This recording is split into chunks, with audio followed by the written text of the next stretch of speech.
Hello' বন্ধুসকল welcome back to my YouTube channel. মই অমৰ আৰু আপোনালোকে চাই আছে অসম সহায় ইউটিউব চেনেল। চ' বন্ধুসকল, আজি এটা নতুন ভিডিঅ' আপোনালোকৰ মাজলৈ লৈ আহিছোঁ আৰু আজি মই আলোচনা কৰিম CMAA অৰ্থাৎ চিফ মিনিষ্টাৰ আত্মনিৰ্ভৰশীল আঁচনি। চ' অসম চৰকাৰে পুনৰবাৰ আত্মনিৰ্ভৰশীল আঁচনিটো মুকলি কৰি দিছে। বন্ধুসকল, কেনেকৈ আপোনালোকে আবেদন কৰিব, কি কি ডকুমেণ্টছ লাগিব, ষ্টেপ বাই ষ্টেপ মই আপোনালোকক দেখুৱাবলৈ চেষ্টা কৰিম। ভিডিঅ'টো আপোনালোকে সম্পূৰ্ণ শেষলৈকে চাব। চ' বন্ধুসকল, ডকুমেণ্টছ কি কি লাগিব? আপোনালোকৰ ফাৰ্ষ্টতে লাগিব এমপ্লয়মেণ্ট এক্সচেঞ্জ চাৰ্টিফিকেটখন। যদি আপোনালোকে বনোৱা নাই, আপোনালোকে বনাই ল'ব পাৰিব। অনলাইন এপ্লিকেশ্যন হৈ আছে এমপ্লয়মেণ্ট এক্সচেঞ্জ চাৰ্টিফিকেটৰ। দ্বিতীয়তে লাগিব আপোনালোকৰ পেন কাৰ্ডখন লাগিব আৰু আপোনালোকক মাৰ্কশ্বিট লাগিব, আপোনালোকৰ হায়েষ্ট কোৱালিফিকেশ্যন। যদি আপোনালোকে মেট্ৰিক পাছ তেনেহ'লে মেট্ৰিকৰ মাৰ্কশ্বিটখন লাগিব। যদি আপোনালোকে হায়াৰ ছেকেণ্ডেৰী পাছ তেনেহ'লে হায়াৰ ছেকেণ্ডেৰীৰ মাৰ্কশ্বিটখন লাগিব, আৰু যদি আপোনালোকে গ্ৰেজুৱেশ্যন কমপ্লিট কৰি থৈছে তেনেহ'লে আপোনালোকে গ্ৰেজুৱেশ্যনৰ মাৰ্কশ্বিটখন লাগিব। চ' বন্ধুসকল, আপোনালোকে চাব আপোনালোকৰ এমপ্লয়মেণ্ট এক্সচেঞ্জ চাৰ্টিফিকেটখনত হায়েষ্ট কোৱালিফিকেশ্যন আপোনালোকে কি ভৰাই থৈছে। চ' সেইটোৰ ওপৰত ভিত্তি কৰি আপোনালোকে আপোনালোকৰ কোৱালিফিকেশ্যনটো ইয়াতে ছিলেক্ট কৰিব। যদি আপোনালোকে ভুলকৈ ইয়াতে ফিল কৰিব তেনেহ'লে আপোনালোকৰ ডকুমেণ্ট ভেৰিফিকেশ্যনত ৰিজেক্ট হৈ যাব পাৰে। চ' বন্ধুসকল, নেক্সট লাগিব আপোনালোকক পেন কাৰ্ড, তাৰ পাছতে লাগিব আপোনালোকৰ বেংক পাছবুকখন লাগিব আৰু এইখিনি ডকুমেণ্টছ। চ' সম্পূৰ্ণ মই আপোনালোকক দেখুৱাবলৈ চেষ্টা কৰিম। ভিডিঅ'টো ষ্টেপ বাই ষ্টেপ দেখুৱাম ক'ত আপোনালোকে কি ফিল কৰিব লাগিব। চ' আপোনালোকৰ এজ লিমিট হ'ব 28ৰ পৰা 43 এজলৈকে। চ' বন্ধুসকল, আৰু 28 বছৰটো আপোনালোকক 1 এপ্ৰিল 2024ৰ আগতে হ'ব লাগিব। যদিহে 2024ৰ 1 এপ্ৰিলৰ পাছত হৈছে তেনেহ'লে আপোনালোকে যোগ্য নহয় আৰু আপোনালোকে আবেদন কৰিবলৈ চেষ্টা নকৰিব। চ' বন্ধুসকল, চেনেলত যদিহে প্ৰথমবাৰ ভিজিট কৰিছে আপোনালোকে চেনেলত ছাবস্ক্ৰাইব কৰি দিব। ভিডিঅ'টো যদিহে ভাল পায় আপোনালোকে লাইক কৰি দিব, আৰু কিবা যদি আপোনালোকক সুধিবলগীয়া থাকে তেনেহ'লে আপোনালোকে এটা কমেণ্ট কৰি দিব। চ' বন্ধুসকল, অকণো সময় পলম নকৰাকৈ ভিডিঅ'টো আৰম্ভ কৰোঁ। চ' বন্ধুসকল, ইয়াতে মই ক্ৰম ব্ৰাউজাৰটো অ'পেন কৰি ল'ম আৰু ইয়াতে দেখিবলৈ পাইছে ক্ৰম ব্ৰাউজাৰটো অ'পেন হৈ গৈছে। ইয়াতে মই চাৰ্চ কৰিম আত্মনিৰ্ভৰ আছাম। চ' ইয়াত দেখিবলৈ পাইছে ওপৰতে আহি গৈছে আৰু এইটো হৈছে ৱেবছাইটটো, চিফ মিনিষ্টাৰ আত্মনিৰ্ভৰ আছাম অভিযান 2.0 আছাম। এইটো হৈছে অফিচিয়েল ৱেবছাইট আৰু এইটো ৱেবছাইটৰ যোগেদি আপোনালোকে আবেদন কৰিব পাৰিব।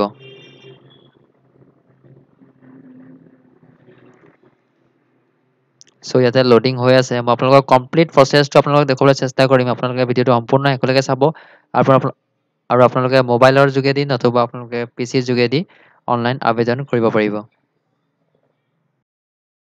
আৰু বন্ধুসকল, দেখিবলৈ পাইছে পৰ্টেলটো খোল খাই গৈছে আৰু পোনপ্ৰথমে আপোনালোকে ইয়াতে চাইন আপ কৰিব লাগিব। ওপৰতে দেখিবলৈ পাইছে চাইন আপ বাটনটো আছে, তাতে ক্লিক কৰি ল'ব।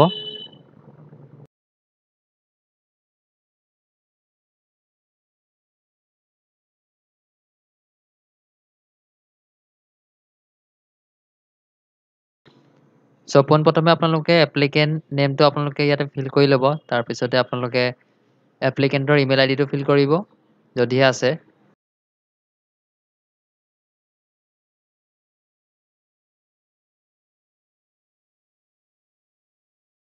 আৰু ইয়াতে আপোনালোকে মোবাইল নাম্বাৰটো ইয়াতে ফিল কৰিব যিটো আপোনালোকে চলাই আছে। মোবাইল নাম্বাৰটো ফিল কৰাৰ পাছতে আপোনালোকে এটা পাছৱৰ্ড ছিলেক্ট কৰিব, পাছৱৰ্ড এটা ক্ৰিয়েট কৰিব। তাৰ পাছতে আপোনালোকে যিটো মোবাইল নাম্বাৰ দিছে ইয়াতে দেখিবলৈ পাইছে এটা কেপচা আছে, কেপচাটো আপোনালোকে ফিল কৰি চেণ্ড অ'টিপিত ক্লিক কৰি আপোনালোকে অ'টিপিটো চেণ্ড কৰিব লাগিব। ইয়াতে দেখিবলৈ পাইছে অ'টিপিটো চেণ্ড হৈ গৈছে আৰু অ'টিপিটো আপোনালোকে ইয়াতে ফিল কৰি আপোনালোকে ছাবমিট কৰিব লাগিব। তাৰ পাছতে আপোনালোকৰ নামত আপোনালোকৰ প্ৰফাইলটো ক্ৰিয়েট হৈ যাব, আপোনালোকৰ ৰেজিষ্টাৰ্ড হৈ যাব। আৰু ৰেজিষ্টাৰ্ড হোৱাৰ পাছতে লগালগ লগ ইন হৈ যাব। আৰু যদিহে লগ ইন নহয়, এতিয়া চাৰ্ভাৰটো যিহেতু প্ৰব্লেম দি আছে, চ' আপোনালোকে যদিহে ৰেজিষ্টাৰ্ড হয় তেনেহ'লে আপোনালোকে লগ আউট কৰি পুনৰ লগ ইনত আপোনালোকে OTP বেছড লগ ইন কৰিব। দেখিবলৈ পাইছে ইয়াতে মোৰ ডাইৰেক্ট লগ ইন হৈ গ'ল। ইয়াতে আপোনালোকৰ ৰিকুৱাৰমেণ্ট ডিটেইলছবিলাক ইয়াতে ফিল কৰিব। বন্ধুসকল, আপোনালোকৰ লগ ইন হোৱাৰ পাছতে এনেকৈ ডেছবৰ্ডখন আহিব। ইয়াতে দেখিবলৈ পাইছে এইখিনি জেনেৰেল ইনষ্ট্ৰাকশ্যন হয় আৰু ফিজ পে'মেণ্ট আছে। দেখিবলৈ পাইছে 200 টকা ফৰ জেনেৰেল কেটেগৰী আৰু 100 টকা for SC ST and OBC কেটেগৰীৰ কাৰণে। আৰু পে'মেণ্ট মোডটো আপোনালোকে অনলাইন কৰিব লাগিব। চ' ইয়াতে দেখিবলৈ পাইছে এপ্লিকেণ্ট নেম মই অলৰেডি ৰেজিষ্টাৰ্ড কৰোঁতে ইয়াতে এপ্লিকেণ্ট নেমটো ফিল কৰি থৈছোঁ। আৰু দেখিবলৈ পাইছে ইয়াতে ফাদাৰ নেম, ইয়াত ফাদাৰ নেম ছিলেক্ট কৰিব লাগিব। আৰু ইয়াতে দেখিবলৈ পাইছে জেণ্ডাৰটো আপোনালোকে ছিলেক্ট কৰি ল'ব। কেটেগৰী আছে আপোনালোকৰ general, OBC, ST, STP, STH, STP, OBC আৰু SC কাষ্ট আছে বা জেনেৰেল আছে। আপোনালোকৰ যিটো হয় সেইটো ছিলেক্ট কৰি ল'ব। ইয়াতে আপোনালোকে ডেট অফ বাৰ্থটো ফিল কৰিব, যিটো আপোনালোকৰ এডমিট কাৰ্ড, আধাৰ কাৰ্ডত আছে সেইটো ইয়াতে ফিল কৰিব। তাৰ পাছতে ইয়াতে দেখিবলৈ পাইছে পেন কাৰ্ড নাম্বাৰটো ইয়াতে ফিল কৰিব লাগিব। পেন কাৰ্ড ফিল কৰাৰ পাছত দেখিবলৈ পাইছে ইয়াতে আছে এমপ্লয়মেণ্ট এক্সচেঞ্জ নাম্বাৰ। ইয়াতে আপোনালোকৰ যিটো এমপ্লয়মেণ্ট এক্সচেঞ্জ নাম্বাৰ হয় সেইটো আপোনালোকে ইয়াতে ফিল কৰি ইয়াতে ভেৰিফাই কৰিব লাগিব। ৰেজিষ্টাৰ্ড নাম্বাৰ যিটো আছে এমপ্লয়মেণ্ট এক্সচেঞ্জৰ সেইটোৱে দিব লাগিব, তাৰপাছতে আপোনালোকে ভেৰিফাই কৰিব লাগিব। আৰু বন্ধুসকল একেদিনাখনে আপোনালোকে এক্সচেঞ্জ চাৰ্টিফিকেটখন আবেদন কৰাৰ পাছত ইয়াতে ৰেজিষ্ট্ৰেশ্যন কৰিবলৈ নাহিব, কাৰণ এমপ্লয়মেণ্ট এক্সচেঞ্জখন আপডেট হওঁতে 24 আৱাৰ্ছ লাগে, তাৰপাছতে ইয়াতে ভেৰিফাই হ'ব। আৰু ইয়াতে দেখিবলৈ পাইছে BPL কেটেগৰী। যদি আপোনালোকে BPL কেটেগৰীৰ পৰা বিলং কৰে তেনেহ'লে য়েছ কৰিব, নতুবা ন' কৰিব। ইয়াতে মেৰিটেল ষ্টেটাছ আছে, যদি আপোনালোকে ছিংগল দিব, মেৰিড, উইড' আৰু ছেপাৰেটেড বুলি আছে। আপোনালোকৰ কোনটো হয় আপোনালোকে ইয়াতে চিলেক্ট কৰি ল'ব। ইয়াতে দেখিবলৈ পাইছে চিলেক্ট ছেক্টৰ। ইয়াতে আপোনালোকে কোনটো ছেক্টৰত আপোনালোকে আবেদন কৰিব বিচাৰে বা আপোনালোকে কোনটো ছেক্টৰৰ লগত জড়িত সেইটো আপোনালোকে ইয়াতে চিলেক্ট কৰি আপোনালোকে দিব পাৰে। মই ইয়াত যদি আপোনালোকক দেখুৱাবলৈ যাওঁ, ইয়াত পিগাৰী, ডেইৰী, গটাৰী আছে। ইয়াতে যদি মই চিলেক্ট কৰোঁ তেনেহ'লে চাব ছেক্টৰত দেখিবলৈ পাব। ইয়াতে আছে গড ফাৰ্মিং আছে, ডেইৰী ফাৰ্মিং আছে, পিগলেট ৰিডিং আছে, ব্ৰইলাৰ ফাৰ্মিং আছে। এনেধৰণৰ গোটেইখিনি বস্তু আপোনালোকে ইয়াতে পাই যাব। ইয়াত আপোনালোকে চিলেক্ট কৰি ল'ব আপোনালোকৰ কোনটো হয়। তাৰপাছতে ট্ৰেড আপোনালোকে দেখিব মেনুফেকচাৰ, ছাৰ্ভিচ, ট্ৰেডিং, আদাৰ্ছ। আপোনালোকৰ যিটো ছেক্টৰ হয়, চাব ছেক্টৰ বা ছেক্টৰ হয়, সেইটো আপোনালোকৰ ট্ৰেডটো কি মেনুফেকচাৰ নেকি? যদি মেনুফেকচাৰ কৰে তেনেহ'লে মেনুফেকচাৰ দিব। যদি ছাৰ্ভিচ ৰিলেটেড হয় ছাৰ্ভিচ দিব, ট্ৰেডিং ৰিলেটেড হ'লে ট্ৰেডিং দিব, নহ'লে আদাৰ্ছ দি আপোনালোকে ইয়াতে স্পেচিফাই ইয়াতে লিখিব পাৰে। তাৰপাছতে ইয়াতে এপ্লিকেণ্টৰ পাছপৰ্ট ফটোখন আপলোড কৰিব লাগিব আৰু চাইজ হ'ব লাগিব 20 KB পৰা 400 KB। চ' ইয়াতে এইটো আপোনালোকে মোবাইলতো কৰিব পাৰে। ইয়াতে কোনো পিক্সেল দিয়া নাই, হাইট ৱেইট দিয়া নাই যে এইটো হ'ব লাগিব। ইয়াত যিকোনো ফটো 20 to 40 KB ভিতৰত হ'লেই হ'ল। ইয়াতে আপোনালোকে আপলোড কৰি দিব। ইয়াতে দেখিবলৈ পাইছে এড্ৰেছ আছে, আপোনালোকৰ পাৰ্মানেণ্ট এড্ৰেছটো ইয়াতে ফিল কৰিব with mobile number. So' address line 3টা আছে, আপোনালোকে 3টাই ফিল কৰিবলৈ চেষ্টা কৰিব। ডিষ্ট্ৰিক্ট আছে, ডিষ্ট্ৰিক্ট চিলেক্ট কৰিব। LAC আছে, আপোনালোকৰ LAC কোনটো হয়। যদি মই ইয়াত আপোনালোকৰ যোৰহাট যদি চিলেক্ট কৰি দেখাওঁ, LAC আপোনালোকৰ আহি যাব, 4টা LAC আছে। চ' আপোনালোকৰ কোনটো হয় তেনেধৰণৰ আপোনালোকৰ আহি যাব, আপোনালোকে চিলেক্ট কৰি ল'ব। ক'ত ডিষ্ট্ৰিক্ট চিলেক্ট কৰিব, পিনক'ড নাম্বাৰটো ইয়াতে ফিল কৰিব, আপোনালোকৰ যিটো পিনক'ড হয়। তাৰপাছত দেখিবলৈ পাইছে where do you want to set up your business. আপোনাৰ ব্যৱসায়টো যদি এক্সিষ্ট কৰে তেনেহ'লে ক'ত আছে, বা নতুবা আপোনালোকে এষ্টাব্লিছমেণ্ট কৰিব বিচাৰে তেনেহ'লে ক'ত কৰিব বিচাৰিছে সেইটো এড্ৰেছটো ইয়াতে দিব লাগিব, ডিষ্ট্ৰিক্ট আৰু এড্ৰেছ দিব লাগিব। আৰু বিজনেছ এক্টিভিটিজ আপোনালোকে এক্সিষ্টিং যদি আছে এক্সিষ্টিং দিব, আৰু যদি আপোনালোকে প্ৰপ'জ কৰিব বিচাৰে প্ৰপ'জত ইয়াতে চিলেক্ট কৰিব। তাৰপাছত দেখিবলৈ পাইছে ইয়াতে হায়েষ্ট একাডেমিক কোৱালিফিকেশ্যনটো আছে। আপোনালোকৰ এডুকেশ্যন কোৱালিফিকেশ্যনটো কি হয় সেইটো আপোনালোকে ইয়াতে যিটো আপোনালোকৰ এপ্লিকেবল হয় সেইটো আপোনালোকে চিলেক্ট কৰিব।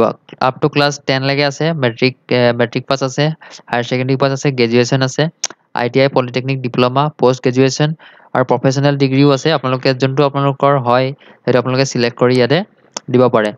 আৰু আপোনালোকে এটা কথা মন কৰিব, ইয়াতে আপোনালোকৰ যিটো এমপ্লয়মেণ্ট এক্সচেঞ্জত হায়েষ্ট কোৱালিফিকেশ্যনটো দিয়া আছে সেই তাৰ অনুসৰি ইয়াতে ফিল কৰিবলৈ চেষ্টা কৰিব। যদিহে আপোনালোকে সেইটো ফ'ল' কৰে তেনেহ'লে আপোনালোকৰ কোনো ৰিজেকশ্যনৰ চান্সটো কমি থাকে। তাৰপিছত নেম অফ ক'ৰ্চ দিব, বৰ্ড দিব, আপোনালোকৰ কি বৰ্ড হয়। যদি 10th হয় ছেবা বৰ্ড আহিব, হায়াৰ ছেকেণ্ডেৰী হ'লে আছাম হায়াৰ ছেকেণ্ডেৰী বৰ্ড আহিব, আৰু যদি আপোনালোকে গ্ৰেজুৱেশ্যন হয় তেনেহ'লে আপোনালোকে ইউনিভাৰ্চিটি নেমবিলাক দিব। সকলোৰে কোৱালিফিকেশ্যনৰ বৰ্ডবিলাক থাকে, বৰ্ডবিলাক আপোনালোকে ফিল কৰিব। কলেজ ইনষ্টিটিউশ্যন ইয়াতে কলেজখনৰ নামটো ফিল কৰিব লাগিব। তাৰপাছতে আছে ডেট অফ পাছিং, আপোনালোকৰ মাৰ্কশ্বিটখন চাব, হায়াৰ ছেকেণ্ডেৰী বা মেট্ৰিক বা গ্ৰেজুৱেশ্যনৰ মাৰ্কশ্বিটখনতে ডেটটো থাকে, ফিল কৰিব। পাৰ্চেণ্টেজ বিচাৰিছে, পাৰ্চেণ্টেজটো আপোনালোকে ফিল কৰি দিব। মাৰ্কশ্বিটৰ পৰা আপোনালোকে পাৰ্চেণ্টেজটো উলিয়াই আপোনালোকে ইয়াতে ফিল কৰি দিব। আৰু পাৰ্চেণ্টেজটো অনুসৰি আপোনালোকৰ ডিভিজনটো ক্লাছটো ইয়াতে চিলেক্ট কৰি দিব। 60 এবভ হ'লে ফাৰ্ষ্ট, 45 এবভ হ'লে ছেকেণ্ড, আৰু বাকীখিনি থাৰ্ডত। তাৰপাছতে আহি গ'ল বেংক ডিটেইলছ। বেংক ডিটেইলছ আপোনালোকে যোনটো আপোনালোকৰ একাউণ্ট চলাই আছে বৰ্তমান সেইটো আপোনালোকে দিবলৈ চেষ্টা কৰিব। আৰু কিছুমান এপ্লিকেণ্ট থাকে আপোনালোকৰ নিজৰ বেংক পাছবুক নাথাকে, তেওঁলোকে কি কৰে আনৰ বা ঘৰৰ বেংক পাছবুকখন ইয়াতে দিবলৈ চেষ্টা কৰে। চ' সেইটো নকৰিব। আপোনালোকে বেংক একাউণ্ট যদিহে নাই আপোনালোকে এটা বেংক একাউণ্ট খুলি লওক, আৰু ইয়াতে আপোনালোকৰ বেংক একাউণ্ট নাম্বাৰটো দিব লাগিব, IFSC কোড দিব লাগিব, আপোনালোকৰ বেংকটো চিলেক্ট কৰিব লাগিব কোনটো বেংক হয়, state bank, Punjab bank, United bank, যিয়ে বেংক নহওক, য়েছ বেংক, HDFC আপোনালোকে ইয়াতে চিলেক্ট কৰি ল'ব। ব্ৰাঞ্চটো আপোনালোকে চিলেক্ট কৰিব বা ইয়াতে ফিল কৰিব আপোনালোকৰ কি ব্ৰাঞ্চ হয়, আৰু এড্ৰেছ অফ বেংক আপোনাৰ যিটো ব্ৰাঞ্চ যিটো শাখা হয় সেই এড্ৰেছটো ইয়াতে ফিল কৰিব। তাৰপাছতে এইখিনি হোৱাৰ পাছতে ডিক্লেৰেশ্যনত ক্লিক কৰি আপোনালোকে ছেভ ড্ৰাফ্ট কৰিব, নতুবা আপোনালোকে ছেভ এণ্ড নেক্সট কৰিলেও আপোনালোকৰ এপ্লিকেশ্যনটো নেক্সটলৈ প্ৰচিড হৈ যাব। চ' বন্ধুসকল এইখিনি ডিটেইলছ মই সোনকালে ফিল আপ কৰি লওঁ। চ' সাৱধানে ফিল আপ কৰিব যাতে আপোনালোকৰ ভুল নহয় আৰু এপ্লিকেশ্যনটো শুদ্ধকৈ ছাবমিট হয়। সো বন্ধুসকল দেখিবলৈ পাইছে মই গোটেইখিনি ফিল আপ কৰি লৈছোঁ। এতিয়া ইয়াত মই নেক্সট ক্লিক কৰিম। ইয়াত দেখিবলৈ পাইছে আৰ ইউ চিয়'ৰ য়েছ, গোটেইখিনি শুদ্ধকৈ মই ফিল আপ কৰি লৈছোঁ। ইয়াতে দেখিবলৈ পাইছে এটা প্ৰিভিউ শ্ব' হৈছে। সো আপোনালোকে ফাইনেল ছাবমিট কৰাৰ আগত আপোনালোকে এটা প্ৰিভিউটো ভালকৈ শুদ্ধকৈ চাই ল'ব। যদি কিবা থাকি গৈছে তেনেহ'লে আপোনালোকে এডিট কৰিব পাৰিব, আৰু ছাবমিট কৰাৰ পাছত আপোনালোকে এডিট কৰিব নোৱাৰে।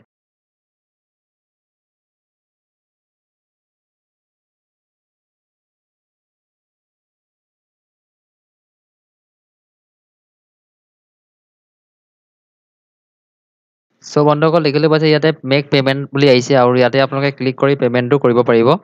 সো দেখিবলৈ পাইছে ইয়াতে ইগ্ৰাছৰ পে'মেণ্ট গেটৱেটো খোল খাই গৈছে। ইয়াতে আপোনালোকে ইণ্টাৰনেট বেংকিং কৰিব পাৰে বা UPI থ্ৰু পে'মেণ্ট কৰিব পাৰে। সো UPI থ্ৰু পে'মেণ্ট কৰিবলৈ হ'লে আপোনালোকে কানাড়া বেংক PGটো চিলেক্ট কৰিব লাগিব। তাৰপিছত দেখিবলৈ পাইছে এইটো খোল খাই গৈছে। ইয়াতে আপোনালোকে টাৰ্মছ এণ্ড কণ্ডিশ্যনটো টিক কৰি ল'ব, তাৰপাছত আপোনালোকে প্ৰচিড কৰি দিব। ইয়াতে দেখিবলৈ পাইছে গোটেইখিনি মাধ্যম ইয়াতে শ্ব' হৈ গৈছে। আপোনালোকে পে' উইথ UPI আইডিত চিলেক্ট কৰি বা QR আইডিত চিলেক্ট কৰি আপোনালোকে স্কেনাৰটো QR ক'ডটো ইয়াতে উলিয়াই ল'ব পাৰিব। তাৰপাছতে আপোনালোকে স্কেন কৰি আপোনালোকৰ যিটো এপ্লিকেশ্যন মাচুল হয়, যিটো পে'মেণ্ট আছে আপোনালোকে সেইটো পে' কৰি দিব। তাৰপাছতে আপোনালোকে অলপ টাইম ল'ডিং হ'ব। আপোনালোকৰ ডিপেণ্ড কৰে আপোনালোকৰ ইণ্টাৰনেট কানেকশ্যনটোৰ ওপৰত। যদি আপোনালোকৰ ফাষ্ট হয় তেনেহ'লে আপোনালোকৰ সোনকালে প্ৰচিড হৈ যাব। সো পে'মেণ্ট ছাকচেছফুলি হোৱাৰ পাছতে আপোনালোকৰ যিখন একনলেজমেণ্ট ৰিচিপ্ট সেইখন জেনেৰেট হৈ যাব। সেইখন আপোনালোকে প্ৰিণ্ট আউট বা PDF মডত আপোনালোকে থ'ব পাৰে। কমপ্লিট ভিডিঅ' মই ইয়াতে দিবলৈ চেষ্টা কৰিছোঁ ষ্টেপ বাই ষ্টেপ। আশা কৰোঁ ভিডিঅ'টো আপোনালোকৰ বহুতেই হেল্পফুল হ'ব। সো বন্ধুসকল যদি চেনেলত প্ৰথমবাৰ ভিজিট কৰিছে আপোনালোকে চেনেলটো ছাবস্ক্ৰাইব কৰি কাষতে থকা বেল আইকনটো প্ৰেছ কৰি দিব। আৰু কিবা যদি আপোনালোকৰ ডাউট থাকে তেনেহ'লে আপোনালোকে কমেণ্ট কৰি দিব, মই ৰিপ্লাই দিবলৈ চেষ্টা কৰিম। সো বন্ধুসকল আজিলৈ ইমানতে সমাপ্ত কৰিছোঁ। লগ পাম এটা নতুন ইণ্টাৰেষ্টিং ভিডিঅ'ৰ সৈতে। জয় আই জয় অসম।